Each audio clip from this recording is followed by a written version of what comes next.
So we all see these pro fishermen that got like 50 rods in their boat. They got different lengths, actions. This rod does this rod does that. And they always say that you need different lengths and actions for different types of baits. And while that can be true, there is one rod and reel combo that will do most of bass fishing, limit your rod selection, and help you catch more fish. And today we're going to talk about probably the greatest rod combo of all time. If you're just getting into bass fishing, you're trying to pick out a rod combo, this is going to be the one you want to get. If you're a bank fisherman, kayak fisherman, something like that where you can't take a lot of rods or you need to narrow down your selection, you're fishing on a budget, this is going to be the one for you. So stay tuned. Let's get right into it. We're going to break down pretty much one of the only rod combos you need as a bass angler. So I'm not denying that there is different rods for different techniques. That is absolutely true. You can get crankbait rods, chatterbait rods. I mean, I have a rod in my boat that I literally only throw chatterbaits with. If I'm not fishing a chatterbait, it just sits in my rod locker. I don't even use it.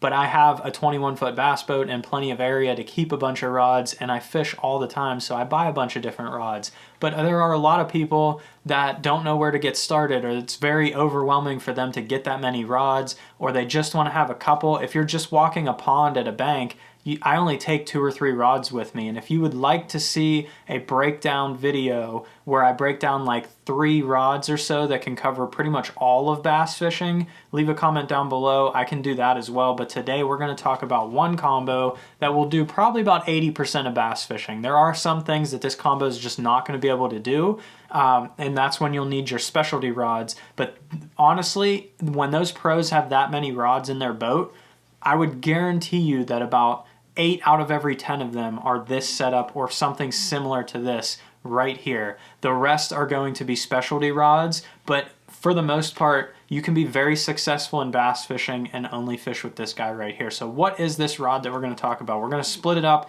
into 3 different components here. We're going to talk about the rod, we're going to talk about the reel, and then the line that you should use as well. There's some different options there to allow you to do different things. And lastly, we'll talk about everything you can do with this setup right here to catch a bunch of fish. So let's start out with the rod. The rod is very basic. This is just a 7-foot medium heavy bait casting rod. That's all it is. I have another one right here. This one I built myself. I have another one right next to me here that you can buy in stores. That's the Dobbins Fury. That would be the one that I would recommend unless you have another favorite that you'd like to use. But those Dobbins Fury rods, they're about $100. They're very quality and they perform really, really well. This one right here is actually the 7'3" version.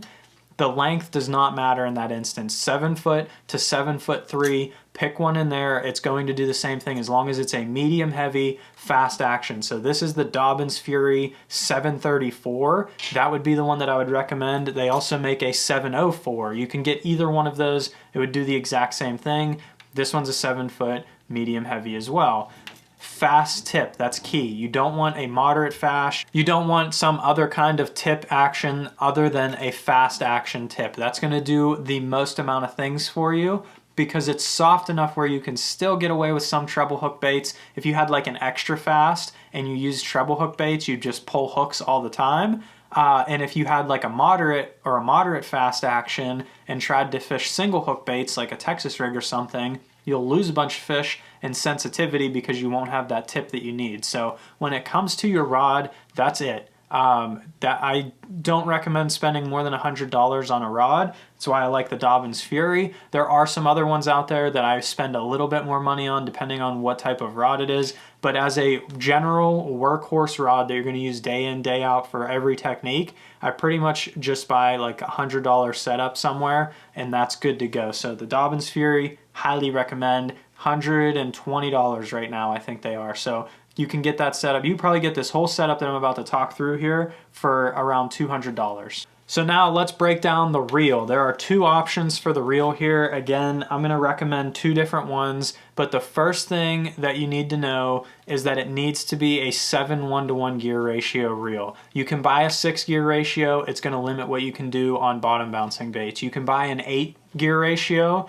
and it's going to limit what you can do on moving baits. So if you buy the 7 that's right in the middle, you can do a ton of different things with it.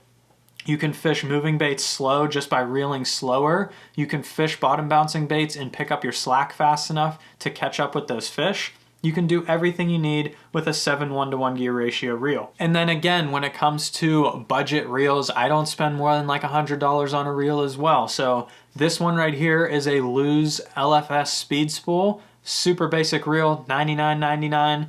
That's the one that I like to fish the most.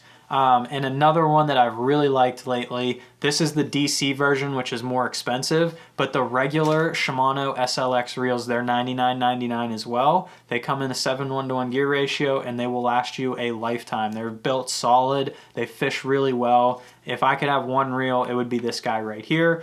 So pick one of those two. I'll link everything down below if you want to check any of this stuff out. But pick one of those two and a 7 1-to-1 gear ratio reel, that Dobbins Fury rod, or another $100 7-foot medium heavy fast action rod, and you will be in business with that setup. You will do a lot of different things with that. Lastly, we're going to talk a little bit about your line selection and then all of the techniques that you can actually work with this rod effectively. So when it comes to line selection, the first thing I'm going to do in this one right here is I'm almost always going to go straight fluorocarbon, and this is 15-pound test. If you do that setup right there, you can do a lot of stuff with that line combo on this rod and reel setup.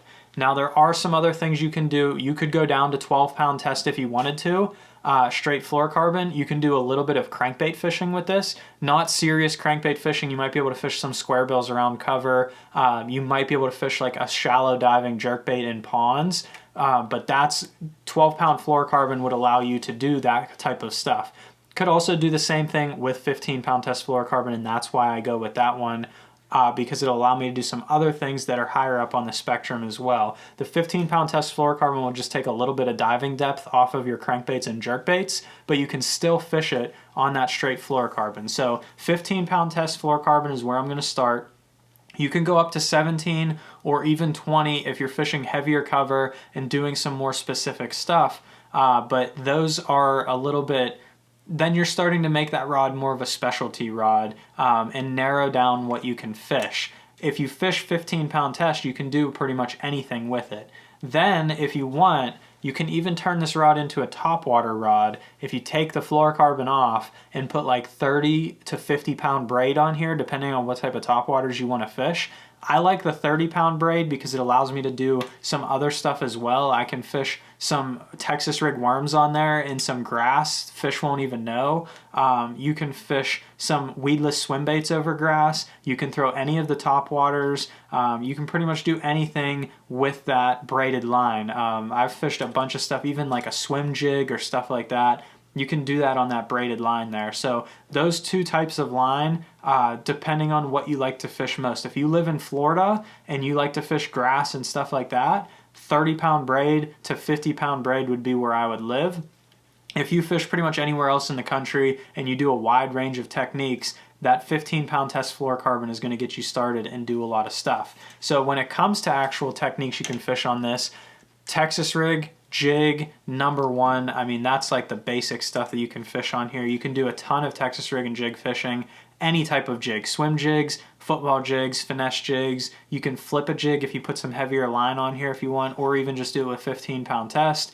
You can fish spinner baits and chatter baits with this. It's an excellent bait for, or excellent rod for doing that. The 15-pound test, you can even fish like small swim baits on here. You can do crankbaits and jerk baits. Basically anything you can imagine. You can do small crankbaits and jerkbaits around cover. I've fished lipless crankbaits on this rod. Basically any technique you can name you can fish on here, except for some finesse stuff from spinning rods or some heavier stuff like bigger swim baits, punching, deep crankbaits, that kind of stuff.